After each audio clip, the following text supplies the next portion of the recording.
আমরা যে আমাদের মধ্যে লড়ি তাহলে কিন্তু মঞ্চের সামনের চেয়ারে তখন বসে রয়েছেন অনুব্রত মণ্ডল। বক্তব্য রাখছেন সাংসদ শতাব্দী রায়।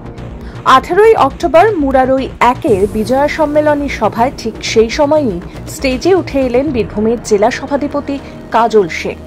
26-এর বঙ্গযুদ্ধের আগে একই মঞ্চে কেষ্ট কাজলকে দেখে উচ্ছ্বাসে ফেটে পড়ল সভায় আসা মানুষ।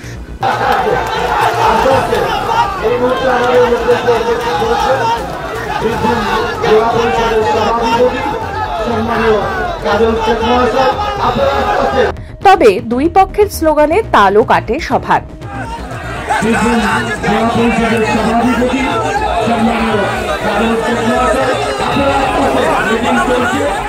পরিস্থিতি সামাল দিতে বেশ বেগ পেতে হয় তখন বক্তব্য রাখতে ওঠা শতাব্দী রায়কে। আমরা যে আমাদের মধ্যে লড়ি তাহলে কিন্তু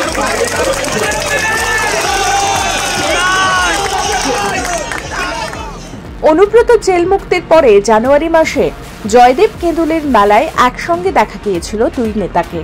দলনেত্রী মমতা বন্দ্যোপাধ্যায় বারবার বার্তা দিলেও কোনো জনসভায় এক মঞ্চে দেখা যায়নি অনুব্রত মণ্ডল ও কাজল শেখকে।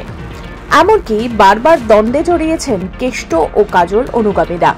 তবে কি এবার বীরভূমে বিভেদ ভুলে নতুন সমীকরণ, যুদ্ধে একসঙ্গে চলার বার্তা? সেই প্রশ্নই ঘুরপাক খাচ্ছে মানুষের মনে।